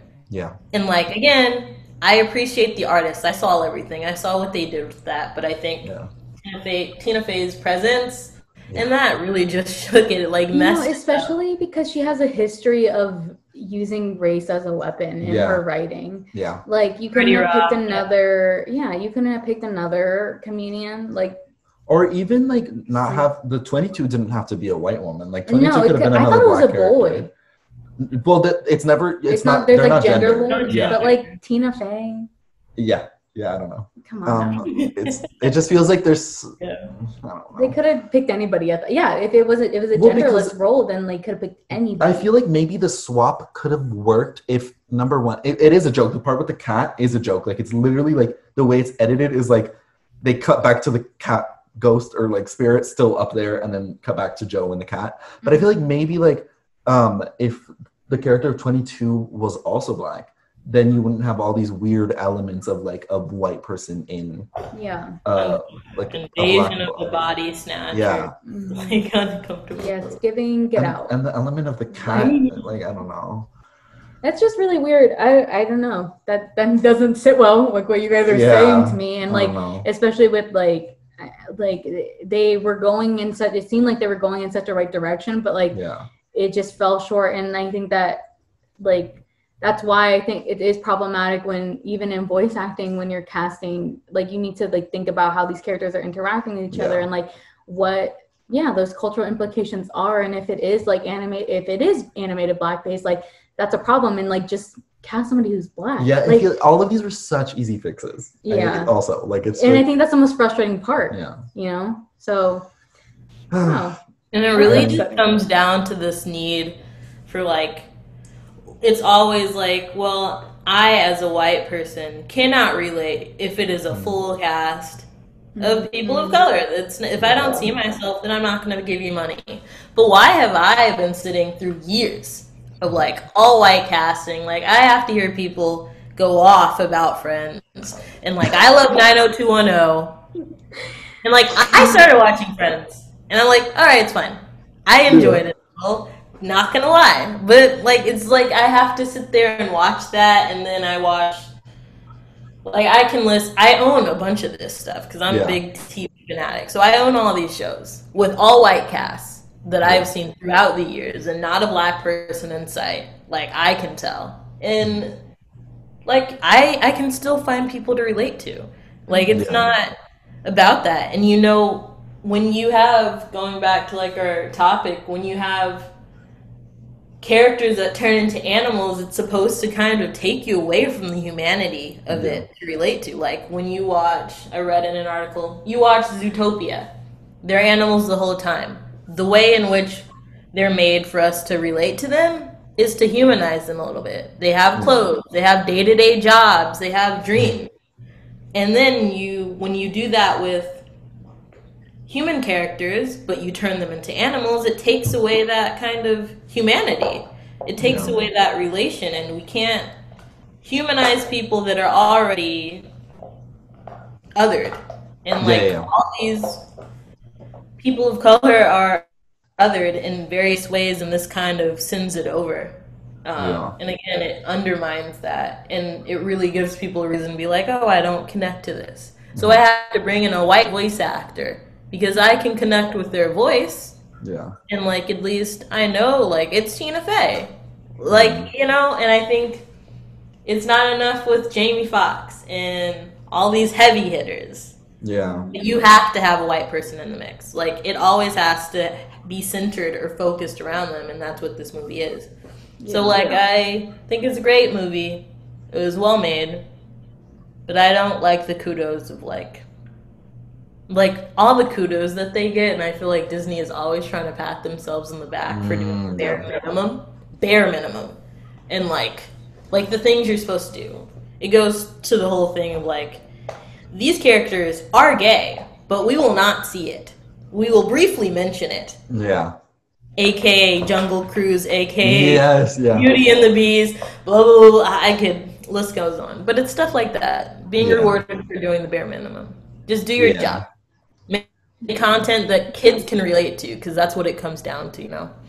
Yeah. It's, like I think in the last episode I was saying, like, or was it 2 episodes? I don't remember. But like recently I was like, well, Disney is like one of the biggest companies, so they can afford to take the risk. Yeah. Like no matter what, they will always have a built-in fan base of like people that are so diehard Disney, like they can't do anything wrong in their eyes. They'll still keep on supporting them. That's how big the name is. Like it's kind of like bulletproof at the end of the day. So like, why would you not take the risk? And like, it's not even a big risk. It's just reflecting our reality. And like, you guys have such a big cultural impact that you're not using to make white people feel comfortable. Yeah. When that's stupid. The world doesn't revolve around white people. Yeah. Like that's how our world is acting like today. But that's just that's such a fucking backward ass way of thinking. And it's so stupid that we still think like that. So but like speaking of Disney, it's not just Disney that's doing this, Disney's right? like the easy way to like do it because they own everything. Oh no, that was my segue. Oh, okay. That was my segue to Spies in Disguise. I'm just like mad at Disney. Like I love them. I literally just bought a fucking Disneyland pass. Like I'll go. Shit. But like, damn. Yeah, Disney gets away with a lot. Disney gets away with a lot. But Spies in Disguise is another huge culprit of this. It was released in 2019, starring Will Smith and Tom Holland, right? And so the premise of this one, completely baffling. I do not understand what was going on here. But it's super spy Lance Sterling and scientist Walter Beckett are almost exact opposites. Lance is smooth, suave, and debonair. Walter is not. But what Walter lacks in social skills, he makes up for in smarts and invention, creating the awesome gadgets Lance uses on his epic missions. But when events take an unexpected turn, Walter and Lance suddenly have to rely on each other in a whole new way. For some reason, it doesn't mention it here, but Lance turns into a pigeon. For like, it's not as huge of a chunk as these other ones, but he's still, that's like what it was marketed as. All the posters. He's fully human. It's like, it's so, I didn't even know the pigeon was a part of the story. Yeah. It's so because it was just, it was like him and the kid, right? And I saw a lot of articles being like, turning him into a pigeon is such a big insult. Like, because I feel like a lot of, especially because does the story take place in New York? Where does the story take place? I don't know. Yeah, and so a lot of people were like, one of the articles I read, they were like, as a New Yorker, that is like one of the biggest insults you could get. Like a pigeon or a rat. Yeah. And so, like, again, this is, he's like a spy. He's like supposed to be this cool, like James Bond type. Yeah. Mm-hmm. And then he is transformed into a pigeon. And it's like, it's not a flattering animation of a pigeon either. It's supposed to be like kind of... He has like bulging eyes. Like it's not supposed to be a cute pigeon. Like they make it very clear. It's supposed to be. It's a bit of a joke, kind of like the cat transformation in Soul. Even though the cat is cute, but it's still played off as a joke.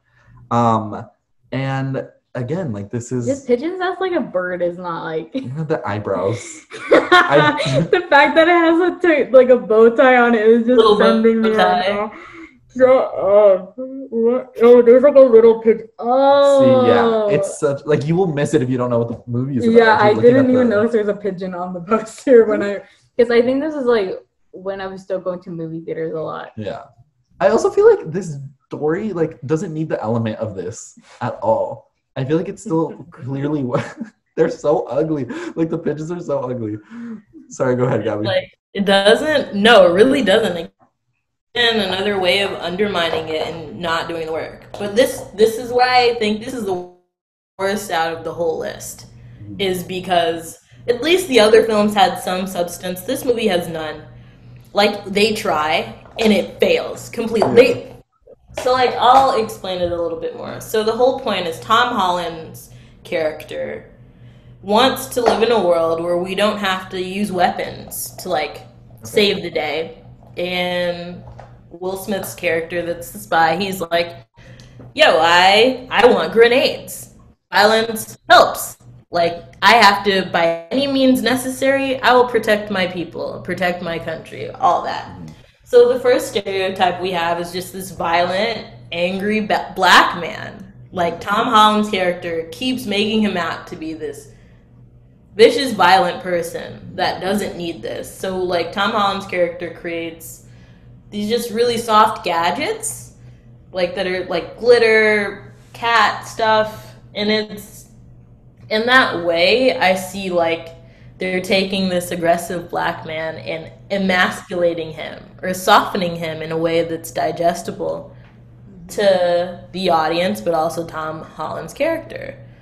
Because he's supposed to be this cool, suave spy. We don't have spy movies. Like, people blew a gasket over the idea of Idris Elba being the next Bond, and that's a fantastic idea. Yeah. But, like, we don't have that. Yeah. I would probably watch a James Bond movie. Yeah, if that was the case. Exactly. Or if it was a woman. Like, I'm so tired of white men being James Bond. Yeah. Exactly. So, like, people, so that's why a lot of black audience members were, like, drawn to this. They're like, wow, cool. One, we love Will Smith. We love spies, and Will Smith as a spy works.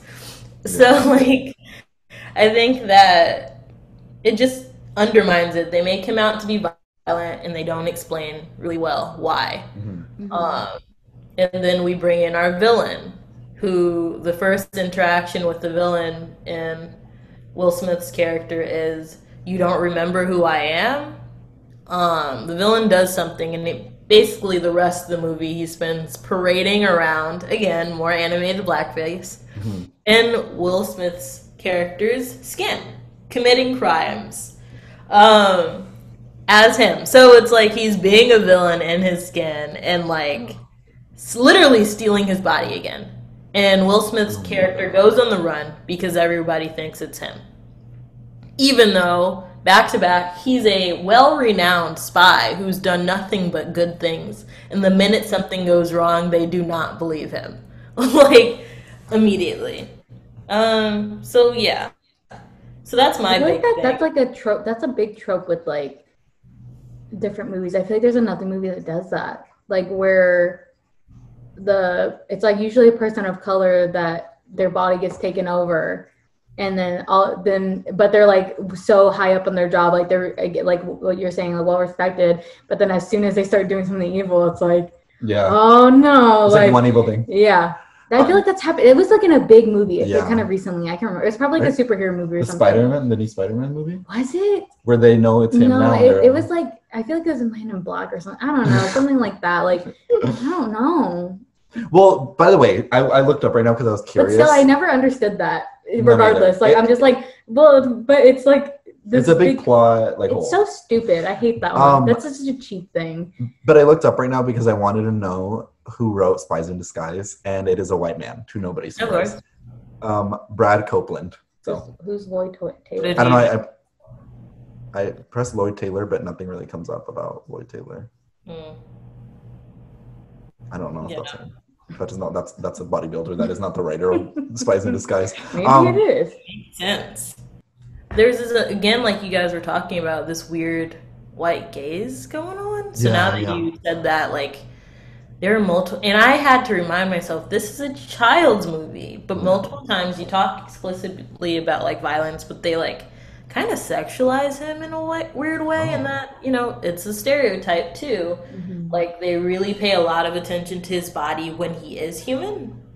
At some point when he turns back from the pigeon, he's naked for a very long time, and we can see it, and, like, it's a little uncomfortable. And I'm like, okay. An animated movie. What is going on in this story? Friends, family, gather around and let's all watch this together because this is perfect. Like, it was just a big mess. It was weird, man. It changed the vibe. Like, he gave Tom Holland's character a kiss. Like, he's like, oh, yeah, thanks.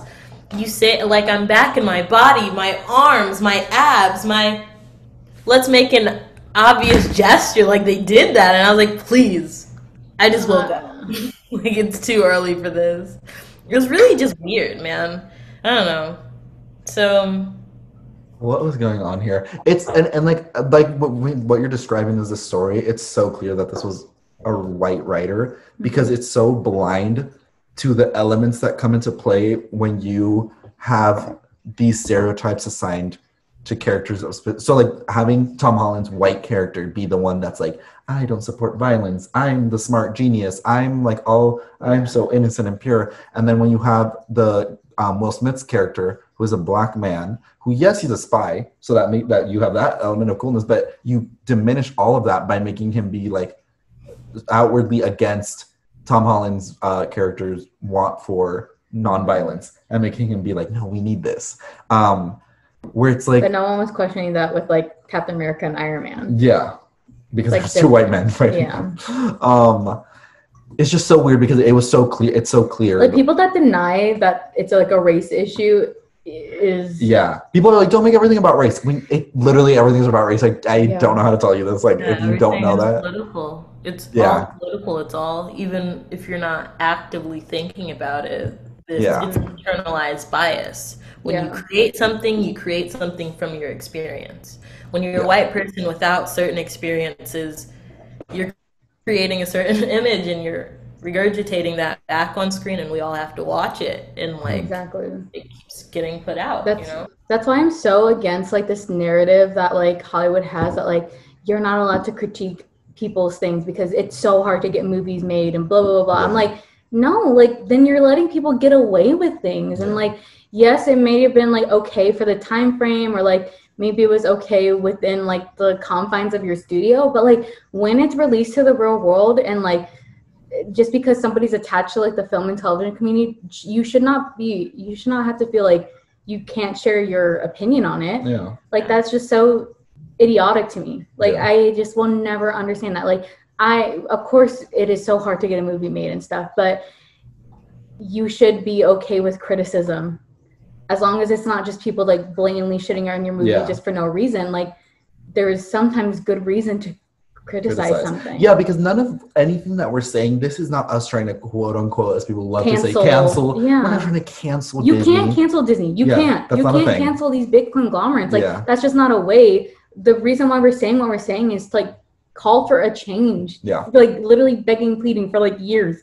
Something, please, God, like hire Gen Z, hire like more younger people, take more chances, like because that's what our society is moving towards. Like I'm so tired of like people doing things for comfortability's sake. Like damn, it's okay to be uncomfortable sometimes, and like that, I think once you are uncomfortable and you start putting yourself out there, and like even consuming like animated things, like it's everywhere. Like what you're saying, like everything is politicized because of everybody's like whoever's writing it, whoever's directing it, like your own worldview is going to be put into it.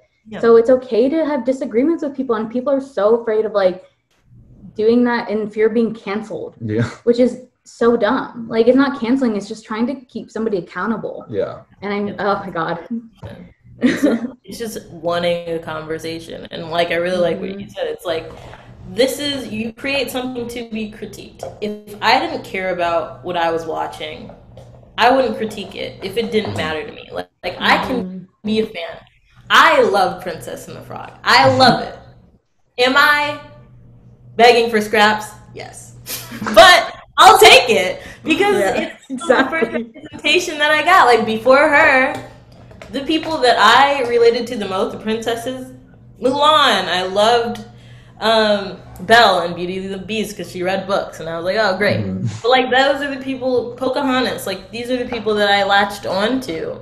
And then you get your first Black Disney princess, which is significant. And might I add that every Black main character was the first of each movie. So Soul, Princess and the Frog, and Spies in Disguise. These are all the first Black main characters in every studio. So this is significant, and then every Black character was turned animal. There is no movie in any of these franchises where they're not turned into animals, and these are all the first. That's crazy to me. Like, insane. What does that say? Like, people think that children can only digest people of color, Black people, Black bodies in particular, if they are seen as a cutesy animal.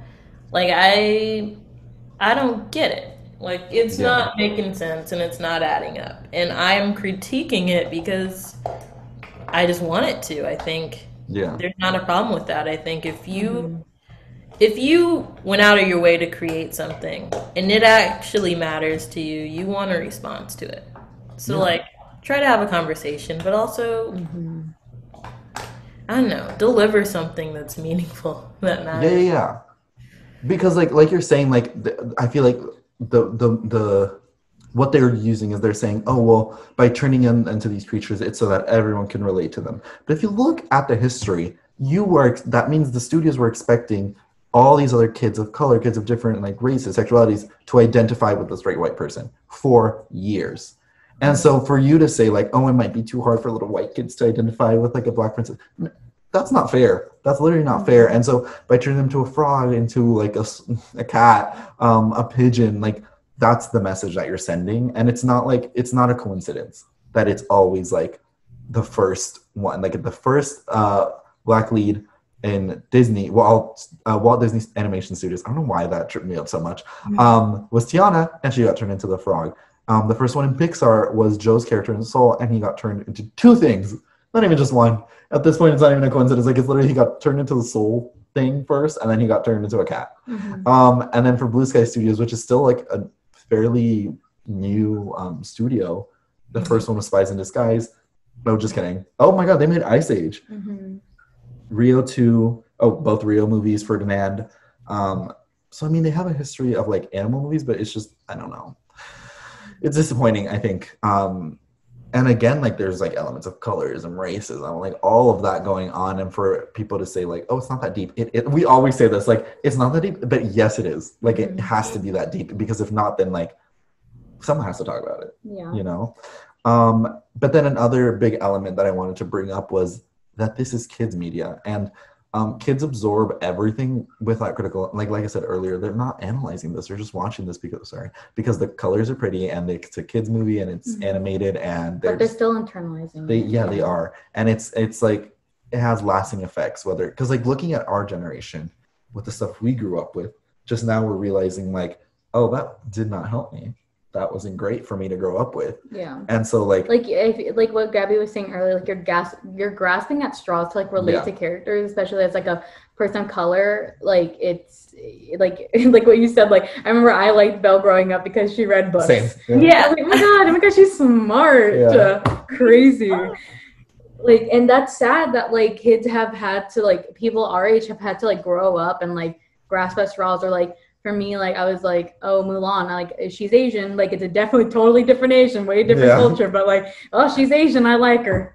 Like, well, kids should not have to be like that. Like, oh gosh, it's just, and they have so much money. I'm just like, why? They literally just like, I feel like too, it's not just it's dumb kids media. Kids are so smart. You'd be surprised at the comprehension that they have. Like it takes. All it takes is a visual medium, because they understand things beyond, and then they'll start thinking back to later in life, like, why do I feel like that? Like you said, like we grew up and we understood, like, for example, I used to hate my hair. I hated my curls. Everybody loves my hair, but I hated it. I would want to wake up and burn my hair bone straight, because I only thought straight, long hair was pretty. My hair's still long, but I thought curly hair was disgusting. Like, so that's because that's all I watched on TV. I did not see anyone with like natural curly hair. It was all straight. All the Disney girls, all the Disney black girls, to be presentable, they had to be portrayed in that way. And it took me growing up to understand why I felt this way and why I saw that. And just like, that's what you see on screen, and like these are things that are kind of molding you and shaping your worldview as a child. Kids will ask you questions point blank, like to understand things about the things that they're watching with their parents, and like when your parents can't even comprehend the conversations going on about colorism and like the masculating of black women, and like and like all these just different topics that no one really focuses on, and like, wow, I had a stroke there. But yeah, it's like, I don't know, where does it end and where does it start? And I think it really starts at home. And yeah, and like if they are watching something about a person of color and a kid is asking a question about it and they don't have the answers to it, they just minimize it, and then you're minimizing a whole cultural identity to your child, and your child does carry that. Like just I think more parents, like especially as like we get older, like maybe become parents, like if I don't have an answer for my kid, I want to be like, oh, okay, I don't know, let's figure it out together. Whereas like I feel like when, I mean, it's not our parents' fault, it's just like what they did, but like they would just like minimize it. They would just give us such a short answer that wasn't valuable, and then your kid is just going to take that, and that's harmful. And then your kid has to dismantle these ideals that you instilled in them later in life, which is just like something we need to fix. Absolutely. And like exit questions for kids after kids movies. But there's another like quote from the Tor.com article that I found. By the way, to everyone listening, I highly suggest reading it because it goes really into depth. But there's something that the writer said that I was like, this is a perfect way to sum it up. They said, when diverse characters lose their identities, the audience loses opportunities to absorb valuable lessons and insights, which is like what we're talking about right now. Like, there's so many opportunities with all of these characters to teach this coming generation about all these issues that our generation is dealing with. And they were not taking any of them. And so, yeah, I don't want to end on like a bad note with that, but like, I think like we like studios, I feel like studios expect us to be like, oh, well, that's what you get. And so when people are like, we don't want that, or we didn't like that, they're just like, oh. And so I feel like it's important for us to have these conversations because it shows the studios that we do think about what you're making. We're not just there to give you the money and leave. Well, yeah, because it used to be like that. It really did used to be like people just would, it was a form of escapism. And like, I remember like learning in college, like it is like that, but then we're starting to see a shift as like our society progresses or regresses, however you look at it, like how people are critiquing more, and I think studios just don't know what to do now that audiences are like starting to have thoughts about what is putting in front of them. And it's like scary. It's like very Black Mirror-y in a way sometimes. It is, So well, I did want to mention just really quickly, because I didn't want to end things on such a like rough note, but I did want to mention where there are some animated movies that like do a better job. Still got ways to go. Yes, obviously. Because I see Moana, and I'm like, yes, but no. Yeah, exactly. Because like with Moana, she's not turning into a creature, so yay for that. And so Moana is like the first like Polynesian princess, and also the first one that was like actually accurate to body types. A body type of a person from that culture. Yeah, which is so important for kids. Like, oh my god. Because especially with all like the original Disney princesses being tall, skinny, and white, that is already like their legs being like literally like this big, 1 centimeter like wide, like a Barbie. Yeah. And so just even things like that, kids. Me every time. Even things like that, kids internalize. And so I think with Moana, it was. In terms of that, I think that was a great. Yeah, there's good things to take. Yeah, like especially in this time as we're changing, like what I was saying before, like we're gonna see a lot of like it's like, oh, it's good, but so close. Yeah. But I don't know. I'm just trying to think glass half full at this point, because I feel like if you really like do look at things like glass half empty, like a lot of times, like it's just so draining, and it feels so. It's just draining, and it feels like there's no. It feels hopeless. Hope. Yeah, but. That's why I like doing this podcast, because I meet people like you and like everybody that we've had in this, and it makes me like inspired, like, okay, like we're like still in school and we're about to go into the field, and like I mean, it may take some time for us to get up in the ranks, but like I feel so good about like the changes that we're gonna see, because I feel like a lot of us are on the same page. And we're like almost 40 episodes in, and I feel like every single person that we've had on genuinely wants to like change whatever, and uplift each other, like and that's just something we haven't seen in the culture of film and television. No, not at all. And the other movie that I wanted to mention, especially because now with the whole new Spider-Man movie coming out is Sony's Into the Spider-Verse, which was the first Black Spider-Man that we got in a feature, like on a movie. And because Miles Morales has existed in the comics before, but like for like a general audience, this was the first time we were seeing a Black Spider-Man. And not only that, but also Miles Morales is like Black and Puerto Rican. So like I feel like a lot of movies, when they give a character an identity, they give it like one, or they make it so like ambiguous that you can't tell. Yeah, and so I think it was just refreshing to see like intersectionality in a character, and it be like a part of the story. Yeah, like you see the parents and you see that they're like love each other and like they care about their child. Like a very like it was good. Yeah. Like Miles, like one of the big things about the story is like Miles is like struggling. Like he wants to like live up to expectations and stuff, which I think a lot of times when people are biracial or stuff like that, like they struggle with their identity a lot. And so I feel like to see this in a character, and not just any character, but Spider-Man is one of the coolest like things one of the ever. most beloved superheroes of all time. Yeah, like probably did like he's up there with Superman, like in terms of like name recognition. I think he's the most beloved because he's definitely a person that the magic of Spider-Man and why people are drawn to him so much is because there's someone that they see themselves in. He's a man of the city. Like he wears a mask most of the time. So like his skin color, what he looks like, what he sounds like doesn't really matter because it could be anybody. And then when you bring out Miles Morales, he's Afro-Latino, and like we get to see both his parents alive and well, and both you can see how both of them are influences on his life, and that's so important. And like also, I'm about to shade In the Heights, but like he's dark skinned too, and that's just like I love In the Heights. I told you I love musicals, but problem.